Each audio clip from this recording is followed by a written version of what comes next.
ये कैदी ने अपने सिर पर एक सेब रख लिया, लेकिन कप्तान की गोली निशाने से चूक गई। अब बारी थी उस कैदी की। भूख से बेहाल एडम ने सेब को उठाया और उसमें एक काट मार दी। कप्तान ये देख हैरान रह गया। तभी कप्तान ने फिर बंदूक उठाई और निशाना लगाया, लेकिन तभी एक यहूदी लड़का गाना गाने लगा, एक जर्मन गीत। ये सुनते ही सैनिक की आंखें नम हो गईं। वो दोनों को छोड़ने ही वाला था कि एक सैनिक ने उसे याद दिलाया, आज का कोटा अभी बाकी है। शाम होते होते एक फोरमैन ने जमीन पर एक सॉसेज फेंकी ताकि दोनों कैदी उसे पाने के लिए भिड़ जाएं। मनोरंजन के लिए उसने दोनों को थप्पड़ मारने को कहा। जो जीतेगा वही खाना ले जाएगा। ये सब देख एडम का गुस्सा फूट पड़ा। उसने हिम्मत दिखाई, सामने वाले कैदी का हमला बड़ी चालाकी से बचाया। फोरमैन ने गुस्से में उसे धक्का देने की कोशिश की, लेकिन खुद ही गिर पड़ा। एडम की बॉक्सिंग स्किल्स देखकर वहां मौजूद कर्नल खुद को रोक नहीं पाया। वो कभी बॉक्सिंग चैंपियन रह चुका था, इसलिए उसने भी रिंग में उतरने का फैसला किया। लेकिन कर्नल कितनी भी कोशिश करता, एडम हर पंच को बड़ी आसानी से चकमा दे देता। फिर मौका देखकर एडम ने एक जोरदार पंच मारा और सीधे कर्नल को जमीन पर गिरा दिया। उसके मुंह से खून बहने लगा, लेकिन कर्नल गुस्से में नहीं आया, बल्कि वो एडम से प्रभावित हुआ। जर्मनों ने उसे सबक सिखाने के लिए एक भारी भरकम पहलवान को भेजा।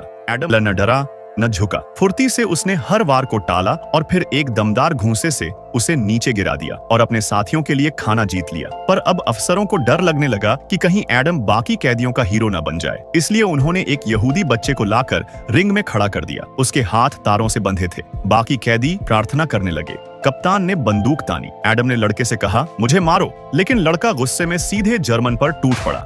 ये देखकर एडम टूट गया। उसी रात उसे जख्मी हालत में बांधकर चौक में लटका दिया गया। उसके गले में बॉक्सिंग किंग का बोर्ड टांग दिया गया। अगली सुबह उसे उतारा गया। वो लहूलुहान था, लेकिन उसका हौसला जिंदा था।